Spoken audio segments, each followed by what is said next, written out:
जय श्री केदार। आज का हमारा ये वीडियो केदारनाथ यात्रा पर है। जो भक्त 2024 के अंदर बाबा केदार के दर्शन करने की सोच रहे हैं, प्लानिंग कर रहे हैं, उसको उन लोगों को कुछ मार्गदर्शन मिले, उस पर्पज से मैंने ये वीडियो बना रहा हूँ। मैं 2023 में दर्शन करके आया हूँ और मैं आपको इन्फॉर्मेशन प्रोवाइड कराना चाहता हूँ।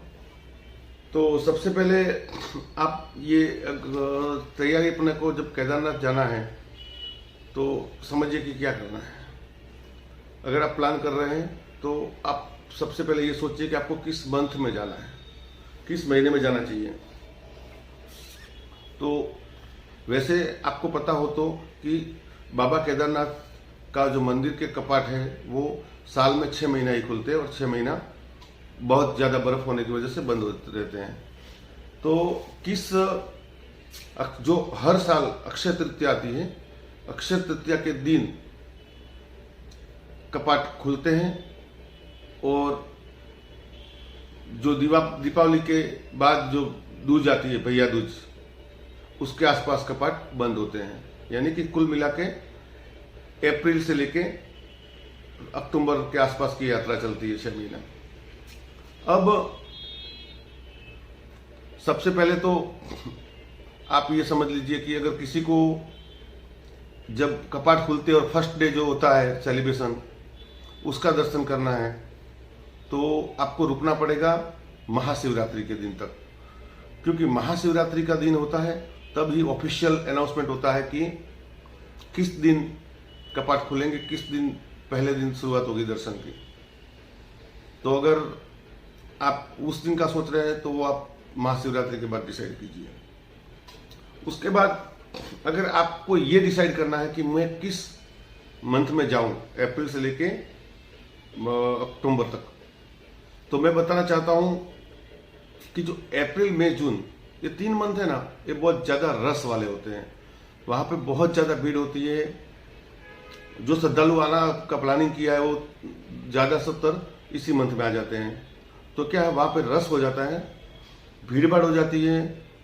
हरिद्वार हो, सोनप्रयाग हो, सीतापुर हो, गौरीकुंड हो, सब जगह, या बाबा केदारनाथ हो, वहाँ पे आपको हर चीज़ महंगी मिलेगी। चाहे वो खाने की चीज़ हो, चाहे वो रहने की चीज़ हो, या कोई भी सुख सुविधा। मतलब आपको मेरे हिसाब से जो दर्शन का लाभ और आनंद आना चाहिए, वो जिनको क्राउड पसंद है उनके लिए बहुत अच्छी चीज़ है अप्रैल मई जून। बट जो आराम से दर्शन करना चाहते हैं उन लोगों के लिए मैं अप्रैल मई जून सजेस्ट नहीं करूँगा। उसके बाद आता है जुलाई अगस्त।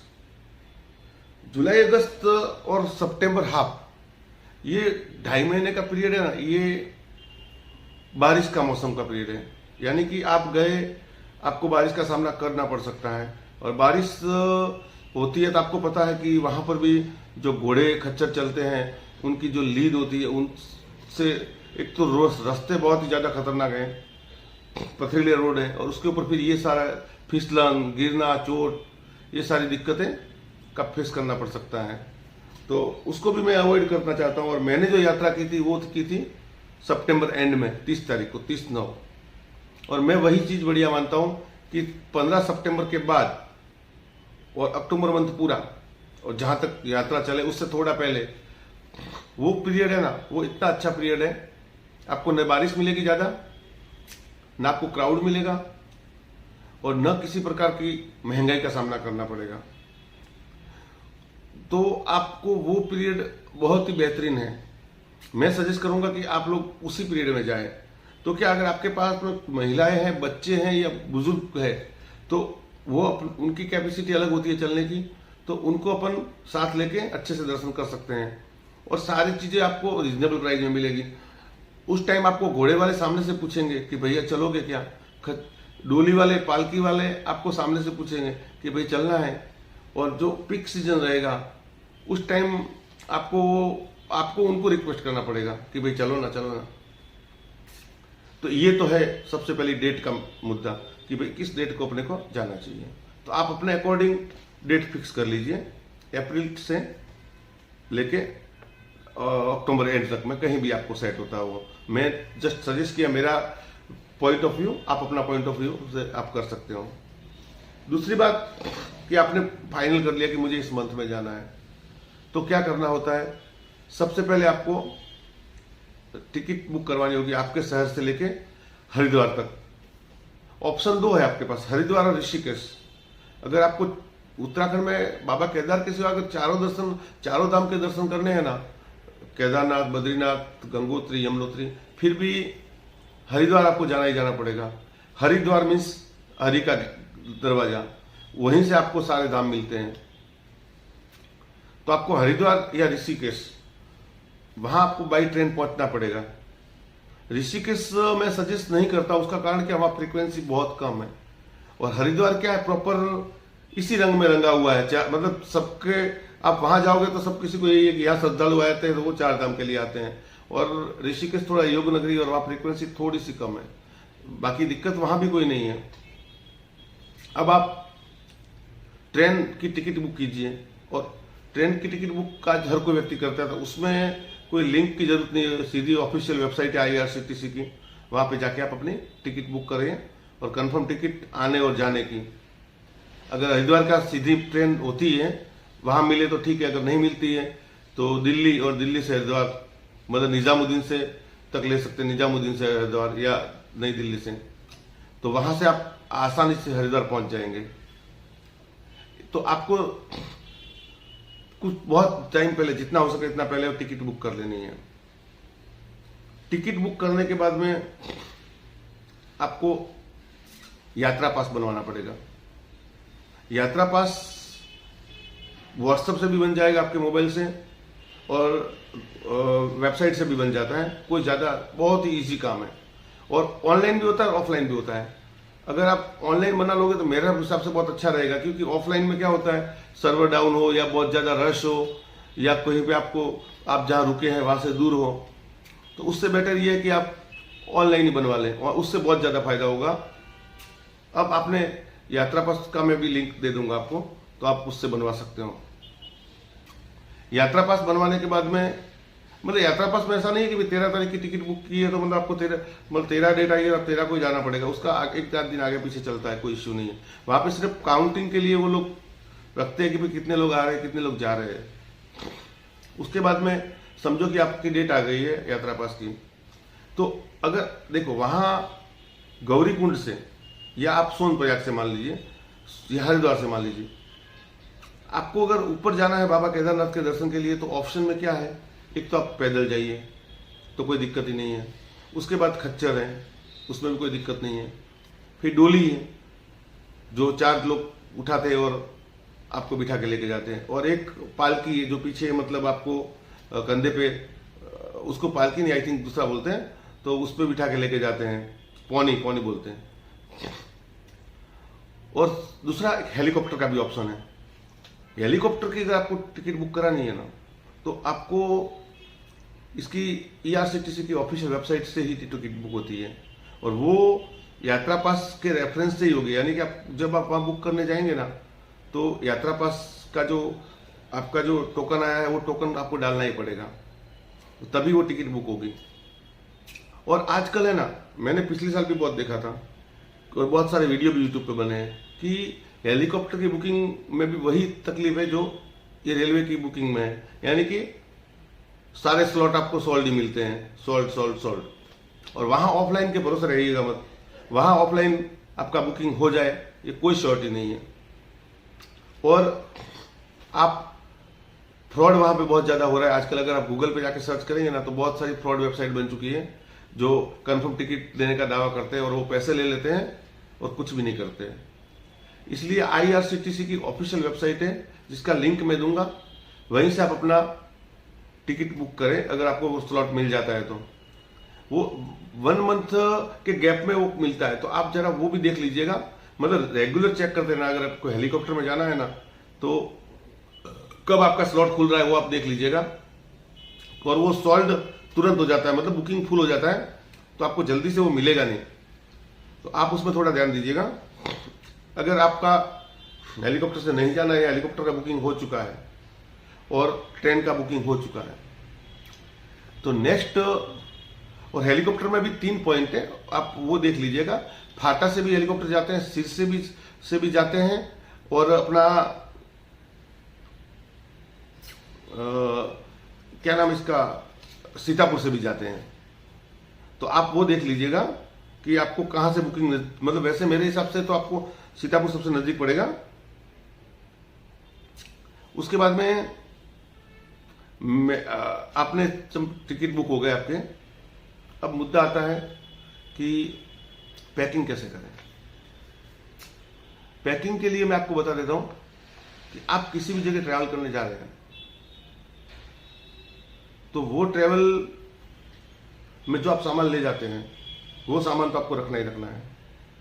यानी कि नॉर्मली अपन जाते तो ट्रेन में नाइट ड्रेस पहनते हैं, वहाँ पे जहाँ पे आपको काम होता है मार्केट में, तो वहाँ पे आप अपने रेगुलर कपड़े पहनते हैं।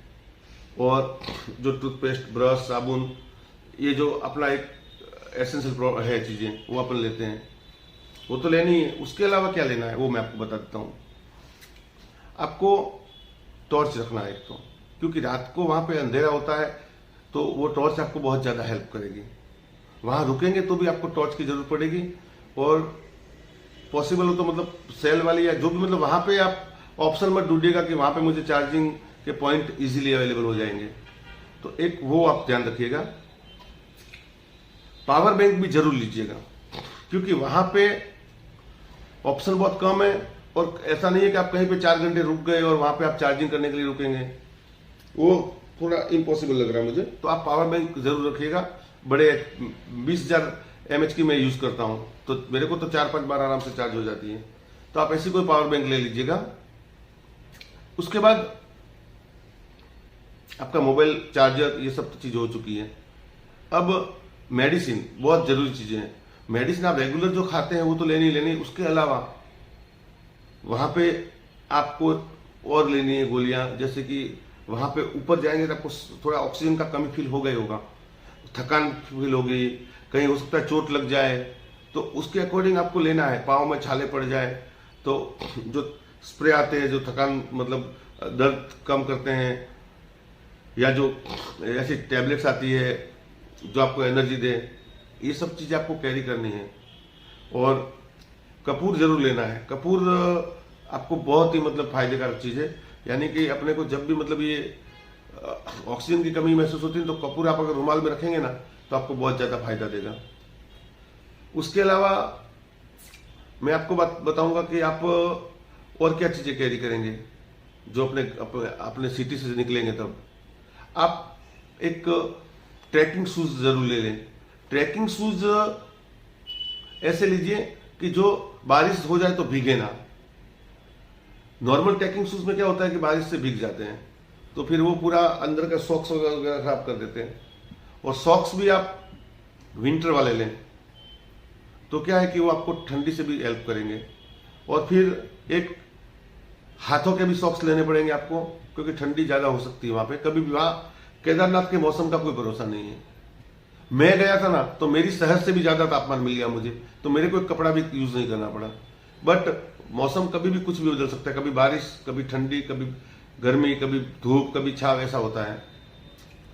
तो ये चीज़ों का ध्यान रखना है। उसके अलावा आपको एक पर्टिकुलर अपना क्या बोलते हैं वो जो बैग आता है, जो ट्रैकिंग बैग, वो रखना है। क्योंकि ट्रैकिंग बैग ऐसा होता है ना कि वो बहुत ज़्यादा सामान अंदर उसमें आ जाता है। ट्रैकिंग बैग ले लीजिएगा और एक दूसरा वाला बैग ले लीजिएगा। क्यों कि आपको सामान को डिवाइड करना पड़ेगा। जब आप सीतापुर पहुंचेंगे या आप सोनप्रयाग पहुंचेंगे या गौरीकुंड पहुंचेंगे तो वहां पे आपको जितना सामान जरूरत है उतना ही आपको ऊपर ले जाना है, बाकी सामान को तो आपको नीचे रखना पड़ेगा। और वहां पे बहुत सारे लॉकर रूम बने हुए हैं, तो वहां पे आपको सामान डिवाइड करने के लिए एक छोड़ना पड़ेगा। इसलिए वहां से आप सामान जो जरूर वाला है ऊपर ले जाना है, बाकी सामान नीचे। आपके सामान में मैंने बता दिया आपको। आपके कपड़े लेने हैं, आपके विंटर के हिसाब से कपड़े लेने हैं। आपको रेनकोट भी लेना है, क्योंकि बारिश का कोई भरोसा नहीं, आपके कपड़े खराब हो जाएंगे, गीले हो जाएंगे। रेनकोट लेना है। मोबाइल को बचाने के लिए मोबाइल के भी पॉलिथीन आती है, वो लेनी है। और नेटवर्क का भी थोड़ा बहुत इश्यू है, तो वो भी आप थोड़ा ध्यान रखिएगा कि नेटवर्क कभी कभी वहाँ पे, वैसे वोडाफोन और जियो का नेटवर्क में मुझे कोई दिक्कत फील नहीं हुआ है, बट हो सकता है कोई दिक्कत हो, तो उसके अकॉर्डिंग बाकी मैंने आपको चार्जिंग पॉइंट का बता दिया, दवाई का बता दिया, बाकी कोई इतना बड़ा मतलब हुआ नहीं है। आप यूट्यूब पे आप कुछ वीडियो देखेंगे तो आपको मतलब ऐसा बता देंगे कि ऐसा वैसा, ऐसा कुछ है नहीं। आप बिल्कुल ही इजीली यात्रा कर सकते हो, बस खाली ये चीज देखना है कि अपने को चीज सही मतलब सिलेक्शन करना है। ज्यादा सामान भी नहीं लेना, ज्यादा सामान लोगे तो आपकी कमर टूट जाएगी और कोई मतलब निकलेगा नहीं। और इस साल जो मतलब अक्षय तृतीया है ना, वो 10/5 को है, तो आप वो ध्यान रखिएगा कि 10 मई को अक्षय तृतीया है, तो वो यात्रा तब शुरू होगी। और ऑफिशियल अनाउंसमेंट महाशिवरात्रि के बाद, महाशिवरात्रि आई थिंक 8 मार्च को है, तो वो भी आप ध्यान रखिएगा। उसके अलावा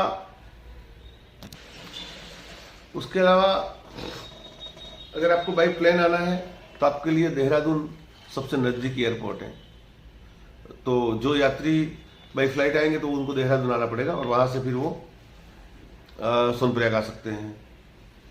उसके बाद में आपको एक और चीज देखना है कि वहां पे आप रुकेंगे कहाँ। तो उसका अगर केदारनाथ में आपको रुकना है ना, तो वैसे तो बहुत सारे टेंट है, कोई दिक्कत नहीं है, मतलब वो तंबू लगे होते हैं। लेकिन अगर आपको जो वहां का गढ़वाल विकास निगम मंडल का वेबसाइट है, तो उनके भी वहां तंबू होते हैं, उनका भी वहां पे आयोजन किया होता है। तो अगर वो आपको बुकिंग करना होगा तो मैं उसका भी लिंक आपको दे दूंगा। तो वहां पे 4 से 5 टाइप के अलग अलग मतलब उनके जो होटल्स है, होटल या जो भी टेंट सिटी है, तो उसमें कैसा है कि सबसे बेस्ट तो मुझे लग रहा है वो स्वर्गरोहिणी है। उसमें गर्म पानी भी मिलेगा, अटैच टॉयलेट बाथरूम में मिलेगा। बाकी सब में क्या होगा कि गर्म पानी हो सके मिले ना मिले, या और अटैच नहीं मिलेगा, आपको कॉमन टॉयलेट वगैरह मिलेगा, और जो डोरमेट्री होती है उस टाइप का होता है मोस्टली। बट स्वर्गरोहिणी सबसे बेस्ट है। बाकी और भी आप GMVM की वेबसाइट का लिंक दे दूंगा, आप उसमें पूरा सर्च करेंगे ना तो आपको मिल जाएगा। वो भी बुकिंग आप उसी टाइम कर देना, तो वो सही रहेगा, आपको झंझट नहीं रहेगा कि वहां जाके कहाँ बुक करें। अब जब आपका बुकिंग हो गया रहने का, आपका बैग पैक हो गया, आपका टिकट ट्रेन का बुकिंग हो गया, आपका यात्रा पास बन गया, अब जो दिन आता है अपने को जाने का, और आने और जाने के बीच में आप एक दिन एक्स्ट्रा लेके चलना कभी भी। यानी कि आप सोच रहे हो कि मेरी सिटी से मैं 1 तारीख को निकला हूं, 2 तारीख को हरिद्वार पहुंचूंगा, 3 तारीख को सोनप्रयाग पहुंचूंगा, 4 तारीख को केदारनाथ पहुंचूंगा, 5 तारीख को वापस मैं हरिद्वार आ जाऊंगा और ट्रेन पकड़ लूंगा 5 तारीख को। तो ऐसा मत रखिएगा। यात्रा कभी भी रुक सकती है, बर्फबारी हो सकती है, कुछ भी हो सकता है। एक दिन आपको एक्स्ट्रा लेके चलना है, और वो एक दिन आप वापस अगर बच जाता है तो आप हरिद्वार या ऋषिकेश में यूज कर लीजिए। वहां पे बहुत, हरिद्वार और ऋषिकेश में बहुत ज्यादा घूमने की जगह है, तो आपको वहां पे राफ्टिंग कर सकते हैं ऋषिकेश में, या हरिद्वार में बहुत सारे मनसा देवी माता का मंदिर है, भारत माता का मंदिर है, हर की पौड़ी है, गंगा मैया की आरती है, ये सारी चीजें आप एंजॉय कर सकते हैं। तो आप एक दिन एक्स्ट्रा लेके चलना। अब नियत दिन जब आप चल रहे हैं, आप सबसे पहले पहुंचेंगे भारत के किसी भी कोने से। आप, मैं मान लेता हूं कि हरिद्वार पहुंच गए या ऋषिकेश पहुंच गए। हरिद्वार आप किस समय उतरते हैं वो एक बहुत बड़ी मैटर करती है, क्योंकि देखिए वहां से कोई भी सरकारी बसें नहीं चलती हैं हरिद्वार से लेके सोनप्रयाग तक। तो आपको क्या करना है, वहां पे प्राइवेट बसें चलती है जो सुबह 4 बजे से चालू होती है और 8 बजे तक लास्ट चलती है सुबह मॉर्निंग में। पहाड़ी इलाका होता है तो क्या होता है कि दिन अस्त जल्दी हो जाता है, इसलिए वो लोग क्या करते हैं कि थोड़ा जल्दी रखते हैं अपने यहाँ सिटी के हिसाब से। अपने को लगता है कि इतना जल्दी उठने का, बट एक्चुअली क्या है कि वहां के वेदर के हिसाब से ये सही है। तो आप रात को ज्यादा घूमिए मत, सो जाइए, और अर्ली मॉर्निंग 4 बजे अगर आप एक बिफोर नाइट आप बुक कर लेते हैं वहां पे जाके, तो जो हरिद्वार का रेलवे स्टेशन है उसके पास में बस स्टेशन है, सरकारी बस डिपो, और उसके अगल बगल में ही सारी बसों की ऑफिसेज है, ट्रैवल्स वालों की, और उसके अगल बगल में ही अपने जो ये टैक्सियों की ऑफिसेज है। अगर आप सोलो ट्रैवल जा रहे हैं या 2 लोग जा रहे हैं और आपको बस चूज करना है तो आपको बस मिल जाएगी आराम से आपको 600-700 रुपये में।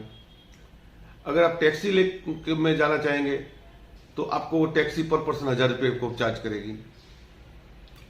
बस और टैक्सी में क्या अंतर है? तो मेरे हिसाब से टैक्सी में एक चीज आपको प्लस पॉइंट मिलेगा कि माता दारी देवी जो है उनका टेम्पल बीच में पड़ता है, तो टैक्सी वाले को आप रिक्वेस्ट करेंगे ना तो वो माता जी के दर्शन आपको जरूर करवा देगा। और माता जी के दर्शन जरूर करना चाहिए क्योंकि इनका महत्व अलग ही है। जो आपदा आई थी ना, वो आपदा उसी दिन आया था प्रलय, जिस दिन माता जी का मूर्ति को दूसरी जगह स्थापित किया था इन लोगों ने। डैम वहां बन रहा था और वहां पे लोकल प्रशासन ने डिसाइड किया कि भाई मंदिर को की मूर्ति को अलग जगह स्थापित किया जाए, और जो जैसे मूर्ति हटाए उसी दिन ये सारा हुआ था। तो और वैसे भी उत्तराखंड की सबसे बड़ी देवी है धारी देवी, तो उनके दर्शन हो सके तो कर लीजिए आप, बहुत अच्छी बात है। उसके अलावा आपको बीच में रुद्रप्रयाग आएगा, और रुद्रप्रयाग क्या है? त्रिवेणी है, संगम है, जो अलकनंदा और भागीरथी का संगम है। तो आपको वहां पर भी ये चीज का लाभ लेना चाहिए। तो वो टैक्सी वाला आपको दर्शन करा सकता है अगर आप रिक्वेस्ट करते हो तो। श्योर नहीं हूं मैं कि वो दर्शन कराएगा ही। बस में ये बस वहां रुकेगी नहीं, बस तो खाने के लिए होटल में रुकेगी, अदरवाइज कहीं रुकेगी नहीं। तो आप हरिद्वार आ गए, हरिद्वार शाम को आप गंगा आरती का आनंद लीजिए, लाभ लीजिए। उसके नेक्स्ट डे आप चले जाइए सुबह अर्ली मॉर्निंग 4 बजे, 5 बजे, 6 बजे, 7 बजे, 8 बजे तक आप वहां जाइए। आपको रात को बुकिंग किया होगा तो ठीक है। अगर आपने पहले बुकिंग, अगर जैसे आप घर से निकले उससे पहले करना हो तो मैक माई ट्रिप वगैरह भी बुकिंग करते हैं, बट वो उल्टा महंगा पड़ता है। तो आप वहां पे जाके ऑन द स्पॉट करेंगे तो आपको करंट सामने गाड़ी खड़ी है उसकी भी बुकिंग मिल जाती है, ऐसा कोई इश्यू नहीं है। तो आप वहां जाके आपके अकॉर्डिंग बस, और बसें वहां पे सारी है ना, ये ध्यान रखिएगा, बहुत ही कम स्पेस वाली बस है, यानी आपको बैठने में दिक्कत होगी। तो आप वो भी ध्यान रखिएगा। 2x2 बसें चलती है बट स्पेस बहुत कम रहता है। तो वही हालत होगी जो टैक्सी में भी जैसे दिक्कत होती है, वो ऐसा नहीं कि बस में जाएंगे तो थोड़ा रिलीफ मिलेगा, ऐसा नहीं है। बस आप ले लीजिए या टैक्सी ले लीजिए। 9 बजे के बाद में फिर क्या होता है कि जो ये रेगुलर गाड़ियां हैं वो नहीं चलती हैं।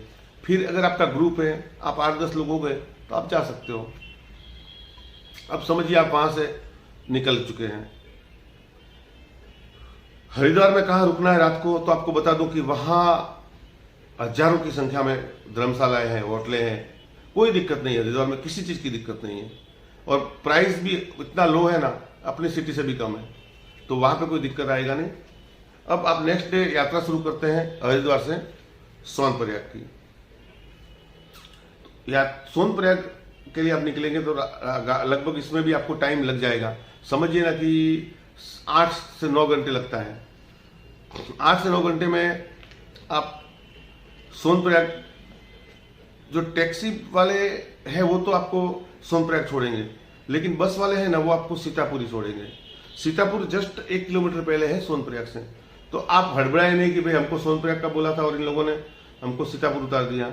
सीतापुर एक्चुअली ऑफिशियल, मतलब एसटी वालों का, बस वालों का पार्किंग यही है। सीतापुर से आप अपने, वहां भी बहुत सारी होटलें हैं, ऐसा नहीं है, कोई दिक्कत नहीं। सीतापुर में भी, सीतापुर रुकना चाहते हैं तो सीतापुर रुक लीजिए। सीतापुर आपको नहीं रुकना है तो आप फिर जाइए सोनप्रयाग। सोनप्रयाग में भी अगर आप अपना व्हीकल लेके आए हो तो वहां बहुत बड़ा पार्किंग है, कोई दिक्कत नहीं है पार्किंग का। वहां पे अपना गाड़ी पार्क कीजिए, और वहां पर होटल का भी ऑप्शन है।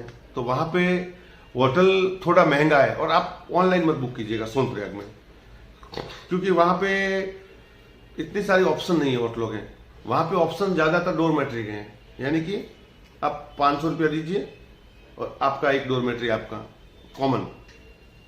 तो सोनप्रयाग में आप वो चीज, आप डोरमेट्री यूज कर सकते हैं। होटल आप यूज करेंगे तो कोई दिक्कत नहीं है, बट सुविधाएं नहीं मिलेगी प्राइस के अकॉर्डिंग। जो प्राइस जा रहा है उसके अकॉर्डिंग वो इतना आपको अच्छा नहीं लगेगा। वहां से आप आएंगे शाम को 4-5 बजे। 4 बजे के बाद में आपको ऊपर अलाउ नहीं है दर्शन करने जाने देना। आपको ऊपर जाना है तो 3 बजे से पहले आपको निकलना पड़ता है। क्योंकि फिर रात हो जाती है। मैं सजेस्ट नहीं करता हूँ कि आपको रात को केदार बाबा के दर्शन के लिए निकलना चाहिए। आप 4-5 बजे पहुंच गए सोनप्रयाग, आप वहीं रुकिए, या मैक्सिमम आप अगर समय है आपके पास में थोड़ा सा आगे गौरी कुंड है तो गौरी कुंड में आप रुक जाइए। वहां पर भी सेम सिचुएशन है, आपको डॉर्मेट्री मिलेगी, लेकिन मेरे हिसाब से सोनप्रयाग बेटर है क्योंकि वहां पे ज्यादा ऑप्शन है। सोनप्रयाग में आपने रात्रि स्टे किया, फिर आप वहां पे बहुत सारे लॉकर रूम भी बने हुए हैं, तो आप अपना सामान यहाँ पे अलग कर दीजिए। जिन सामान की जरूरत नहीं है उसको आप हटा दीजिए, और लिमिटेड सामान के साथ में आपको ऊपर जाना है। जैसे जैकेट है ठंडी का तो आप वो पहन ही लीजिए, तो आपको कैरी नहीं करना पड़ेगा। रेनकोट रख लीजिए, दवाइयाँ रख लीजिए, खाने पीने का सामान भी रख लीजिए। पानी कैरी मत कीजिएगा, पानी की खाली बोतल कैरी कर लीजिएगा, क्योंकि पानी तो वहाँ बहुत पानी है, कोई दिक्कत नहीं है। उसके बाद में एक आप वहाँ पे लकड़ी आप देखेंगे काफी लोगों के हाथ में स्टिक दिखेगी, वो स्टिक आप जरूर ले लीजिएगा। वो स्टिक का बहुत महत्व है, वो स्टिक के बिना आप वहाँ चल नहीं पाओगे। और स्टिक जैसे जैसे आप ऊपर जाएंगे उसका प्राइस बढ़ता जाएगा, यानी नीचे आपको 20 में मिलेगी, ऊपर जाके वो 70-80 तक पहुंच जाएगी। पानी की बोतल नीचे 20 है, ऊपर जाके 70-80 पहुंचेगी। पानी की बोतल लेने का जरूरत नहीं है आपको। अब आप वो स्टिक लीजिए, वहां पर भी वेरीफाई करते हैं। सोनप्रयाग में भी आपका यात्रा पास अगर करवाना तो करवाइए, कोई दिक्कत नहीं है, नहीं तो आप सीधा केदारनाथ भी आप करवा सकते हैं। फिर आप नेक्स्ट डे जल्दी उठ के सुबह सोनप्रयाग से निकलिए गौरी कुंड के लिए। सामान आपने लिमिटेड कर दिया है, अब वो सामान के साथ लेके आप गौरी कुंड जाएंगे तो गौरी कुंड से सोनप्रयाग के बीच में वहां की लोकल टैक्सियां चलती है। वो टैक्सियां आपको 50 रुपया पर पर्सन लेगी और वो आपको सीधा छोड़ेगी जाके गौरी कुंड। तो सोनप्रयाग से आप पहुंचेंगे आधा घंटा के अंदर अंदर गौरी कुंड। और टैक्सी में भी रस रहता है, तो हो सके इतना जल्दी जाइएगा तो आपको जल्दी भी पहुंच जाइएगा, क्योंकि भीड़ भाड़ ऐसी है ना, उसकी वजह से। फिर गौरी कुंड पहुंचने के बाद में आप देखेंगे तो बाई तरफ वहां पे एक गर्म पानी का जल कुंड बना हुआ है, गौरी कुंड, जिसे गौरी कुंड उसी को बोलते हैं, मतलब एकदम गर्म पानी। तो 2 कुंड बने हुए, लेडीज का जेंट्स का। तो आपको वहां पे आप स्नान करेंगे, आपकी सारी थकान उतर जाएगी। आप स्नान करने के बाद एकदम ओके होके नाश्ता वगैरह करके, वहीं पे बहुत सारी होटल्स है, वहां पे आप चाय पानी नाश्ता करिए, और वहां से फिर आप अपनी यात्रा शुरू करिए केदारनाथ के लिए। यात्रा शुरू करने पे आप देखिए खच्चर पे जा रहे हैं, कोई मैटर नहीं, खच्चर के वहां पे प्राइस लिखे हुए हैं, वहां पे बहुत बड़े बड़े होर्डिंग्स लगे हुए हैं, वहां पे इनकी ऑफिस लगी हुई है प्रीपेड, वहां से आप बुक करिए। डायरेक्ट किसी भी खच्चर वाले से आप मत करिए, क्योंकि वहां थोड़ा सा मैंने देखा है ना कि वहां के जो खच्चर वाले हैं ना, मतलब थोड़ा अग्रेसिव हो जाते हैं। तो आप जो प्रीपेड काउंटर है वहीं से आप खच्चर बुक कीजिए। और खच्चर पे बैठना भी थोड़ा सेफ्टी के पर्पज से मुझे अच्छा नहीं लगता, क्योंकि वो खच्चर भी ऐसे चलाते हैं ना, और रास्ता भी खराब है तो गिरने के चांसेस रहते हैं। तो आप संभालना जरूर, अगर आपके साथ महिलाएं हैं, बुजुर्ग बच्चे हैं, तो उनको साथ साथ चलना। खच्चर वाला कितनी भी जल्दी करे, दौड़ा है तो उसको बोलना भी, पहले ही बोल देना दौड़ना है तो मेरे से नहीं होगा, सब साथ चलेंगे, आराम से चलेंगे। फिर पालकी वाला है, पौनी वाला है, उनके भी वहां पे रेट, सारों के रेट फिक्स किए हुए हैं, तो आप उस रेट के अकॉर्डिंग ही चलें। हाँ, लेकिन अगर आप मैंने बताया उस टाइम पे जाएंगे तो आपको उससे भी लो प्राइस में मिल जाएंगे, क्योंकि काम ही नहीं होता तो फिर ज्यादा पैसा लगता भी नहीं है। तो आप फिर वहां से वो खच्चर कर लीजिए। बाकी मैं तो ये मानता हूं कि पैदल यात्रा करनी चाहिए, क्योंकि अगर पैदल यात्रा करते तो ही उसका महत्व है। अगर आप किसी प्राणी के पीठ पे बैठ के जा रहे हैं, किसी इंसान की पीठ पे जा रहे हैं, किसी इंसान के कंधे पे जा रहे हैं, तो उस यात्रा का कोई महत्व मुझे नहीं लगता है होना चाहिए। या आप हेलीकॉप्टर में जा रहे हैं अलग चीज है, बाकी किसी अन्य जीव को कष्ट देके अपन जा रहे हैं तो वो यात्रा कहाँ तक सफल होगी। और घोड़े खच्चर वाले भी बहुत यातनाएं देते हैं, वो आप देख लोगे रास्ते में, मुझे बोलने की जरूरत नहीं है। मैंने पैदल यात्रा की थी। पैदल अगर आप यात्रा कर रहे हैं तो आपके पास में स्टिक है, आपके जो शूज है वो आप यूज कर लेना, रेनकोट आपके पीछे रखा हुआ है, और आप नॉर्मल जो कपड़े होते हैं अपन वॉकिंग करने जाते हैं तो वही आप यूज करिएगा, टी शर्ट वगैरह जो भी है, ट्रैक पैंट। धीरे धीरे बेबी स्टेप से, आप किसी के भी ये मत करना कि उनके लेवल में चला जाए। क्योंकि अगर मैं आपको बताऊं ना, तो हम लोग गए थे, हमारे साथ में कुछ राजस्थान के भी लोग थे, वो बुजुर्ग थे 70-80 साल के, बट राजस्थान में रह के आए, मुझे पता है राजस्थान का कल्चर क्या है, वहाँ पे जो खाना पीना है, देसी खाना पीना होता है उनका, वहाँ पे कोई बाहर की चीज़ें नहीं खाते हैं, तो वो लोगों का मतलब हेल्थ भी अच्छा होता है और उनकी चलने की कैपेसिटी भी बहुत अच्छी होती है। तो वो बुजुर्ग लोग भी हमसे बहुत जल्दी आ गए थे और वो आएंगे भी। आप उनकी कंपेयरिंग करोगे तो आप कहीं कहीं नहीं रहोगे। तो मैं बोलता हूँ, एक तो बेबी स्टेप लीजिए, बहुत ही धीमे धीमे, बच्चे कैसे चलते हैं ऐसे आराम से चलिए, और ऐसा मत सोचिए कि एनर्जी हमारे में तो बहुत है। स्टार्टिंग में एनर्जी रहेगी, थोड़ी देर बाद आपकी एनर्जी गायब हो जाएगी। और चढ़ाई इतनी खतरनाक है, कुछ पहले वाला जो आपदा के पहले का रोड था ना, वो मेरे हिसाब से अच्छा होगा, बट अभी भी रोड अच्छा है, बट चढ़ाई बहुत है, मतलब पसीने छूट जाते हैं आपके, ये डेफिनेटली है। मतलब आप एक बार तो ऐसा लगते हो कि बहुत टफ है, बट आपकी श्रद्धा है तो आप आराम से पहुंच जाते हो, ऐसा कोई मैटर नहीं करता है। बट यही है कि किसी की कॉम्पिटिशन नहीं करना है, अपने लेवल में चलना है।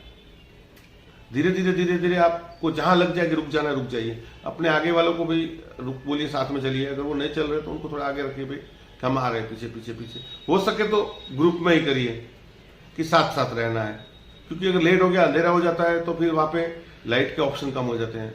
और जहां भी आपको थकान लगे, देखिए बीच में 4 से 5 जगह आती है जहां पर ये सारे आपको टेंट मिल जाएंगे रुकने के लिए। लिंचोली, बड़ी लिंचोली, छोटी लिंचोली, रामबाड़ा, ऐसे 5-6 जगह हैं जहां पे आपको रहने के टेंट मिल जाते हैं, आराम करने के। दिन हो रहा तो आप 500 रुपया देके आप वहां पे सो सकते हैं, नींद ले सकते हो। आपका शरीर साथ देना तब तक आप चलिए। उसके बाद आपको रेस्ट करना है तो आप रेस्ट कीजिए, सो जाइए, खाना पीजिए, एंजॉय करिए। एक ही बात रखना है, दर्शन करना है, आराम से करना है, शांति से करना है, कोई हड़बड़ी नहीं है। आप धीरे धीरे धीरे धीरे थोड़ा चढ़ाई वगैरह क्रॉस करके आराम से पहुंच जाइएगा, बेस कैंप आ जाएगा आपका। बेस कैंप वो जगह है जहां पे घोड़े भी आपको बेस कैंप तक छोड़ेंगे, बेस कैंप से आगे घोड़े जाएंगे नहीं। बेस कैंप में ही सारे मोस्ट ऑफ आपको टेंट मिल जाएंगे। वहां से केदार बाबा का मंदिर 1 किलोमीटर है, तो आप वहां पे रुकिए। वहां पे बहुत ज्यादा ऑप्शन है रहने के, वहां पे आप रुक जाइए, वहां पे आप होल्ड करिए और नाइट स्टे कीजिए। और नेक्स्ट डे आपको फिर 1 किलोमीटर चलना है, वो आप आराम से टहलते खुलते टहलते आप धीरे धीरे जाइए। वहां पे बहुत लंबी लाइन होगी, तो हो सके इतना जल्दी आप जाइए, आपको बहुत ही अच्छा दर्शन होगा।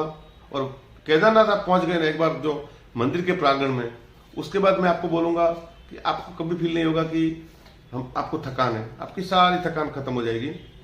और ये चमत्कार है या क्या है मैं नहीं जानता हूं, बट ये पक्की बात है कि आप वहां जाने के बाद आपको कोई थकान नहीं होगी। अब वहां पे दर्शन में भी वहां कुछ पंडित लोग हैं वगैरह, वो जल चढ़ाने का कुछ ऐसा चार्जेस लेते हैं, 500 रुपये वगैरह जो भी है, वो आप करना। मैंने कुछ ऐसा दिया नहीं है और मैं कभी इन चीजों में बिलीव नहीं करता हूं, तो मैं मेरी लाइन में लग के आराम से मैंने दर्शन किए थे। प्रसाद बाहर छोटे छोटे दुकानदार वाले जो है वो लोग प्रसाद देते हैं, 251 का है, 100 का है, फिर 501 का है, तो आपके अकॉर्डिंग वहां से प्रसाद ले लीजिए, आप बाबा के दर्शन कीजिए। अगर आपके पास टाइम हो, आपके पास अनुकूलता हो, तो आप संध्या आरती या सुबह की आरती में भी आप भाग ले सकते हैं। और वहां पर खाने पीने की व्यवस्था पूरे रास्ते में भी मिल जाएगी आपको। हाँ देखिए, अन्य शहरों की तरह अच्छी नहीं मिलेगी, पहाड़ी है, बहुत ज्यादा ऑप्शन नहीं रहेगा। आपको आलू परोठा मिल जाएगा, आपको मैगी मिल जाएगी, ऐसा खाना मिल जाएगा। इसलिए मैं बोला कि आप अपने हिसाब से खाना कैरी करिए, ज्यादा खाना भी मत लीजिएगा।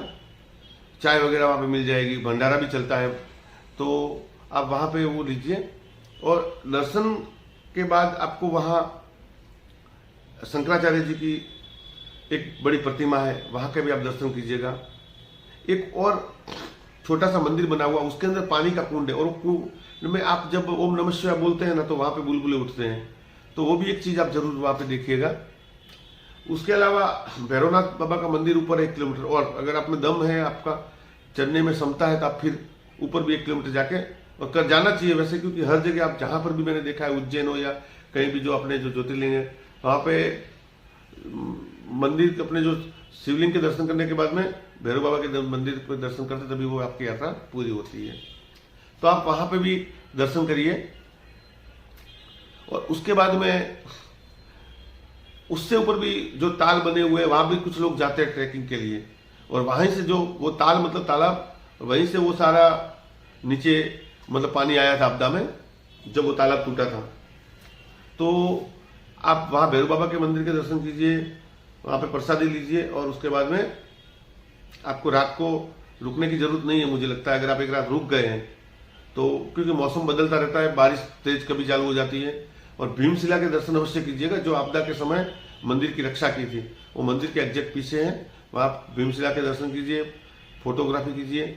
उसके बाद आप उसी दिन धीरे धीरे आराम से 3-4, मेरे हिसाब से 3-4 बजे आपको शाम को आप निकल पड़ेंगे ना, तो आराम से धीरे धीरे आप गौरीकुंड या सोनप्रयाग आप आ जाएंगे।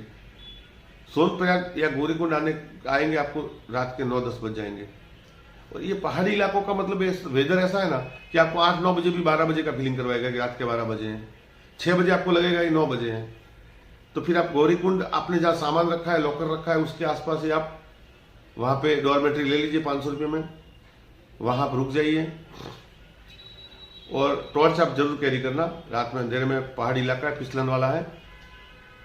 फिर सोनप्रयाग आने के बाद नेक्स्ट डे फिर आप उठिए, और फिर आपको अगर वहां से टैक्सी मिल जाती है सोनप्रयाग से, ठीक है, नहीं तो थोड़ा सा 1 किलोमीटर चलिए। 1 किलोमीटर चलने के बाद आप सीधा सीतापुर आ जाएंगे। सीतापुर से आपको बसें मिल जाएंगी, हरिद्वार की मिल जाएगी सुबह 8 बजे से पहले, और 8 बजे पहले नहीं मिलती है तो आप ऋषिकेश की 9-10 बजे मिल जाएगी। आप ऋषिकेश वाली में आ जाइए। ऋषिकेश से आधा घंटे का रास्ता है हरिद्वार का। ऋषिकेश से 30-40 रुपये लेगा आपको वो बंदा, हरिद्वार छोड़ देगा दूसरी बस वाला। तो आप ये पूरी यात्रा आराम से कर सकते हैं। मुझे नहीं लगता है कि कोई जगह आपको कोई दिक्कत होगी। और फिर भी आपको कोई सवाल हो, कुछ प्रश्न हो, कुछ पूछना हो तो आप कमेंट बॉक्स में जरूर पूछेंगे। मैं जो जाके आया हूँ और मैंने ऑब्जर्वेशन किया उसके अकॉर्डिंग मैं जानकारी दे दूंगा। और रही बात, मैं ये मानता हूँ कि किसी भी जगह अपन जाते हैं तो वो यात्रा करने के बाद घर आते तो आपको बहुत सुख की अनुभूति होनी चाहिए। ये नहीं होना चाहिए कि भाई थक गए, वैसा हो गया वैसा हो गया, बीमार हो गए, कोई बोले कि कोई पूछने आएगा तो भैया कैसा रहा था, यार बीमार हो गए, एडमिट हो गए, वो नहीं होना चाहिए। 1 आध दिन एक्स्ट्रा लीजिए, आराम से चलिए और अपनी यात्रा को आनंददायक बनाइए, यादगार बनाइए। तो इसी के साथ मैं अपना वीडियो खत्म करता हूँ। धन्यवाद। जय भोलेनाथ, जय हिंद।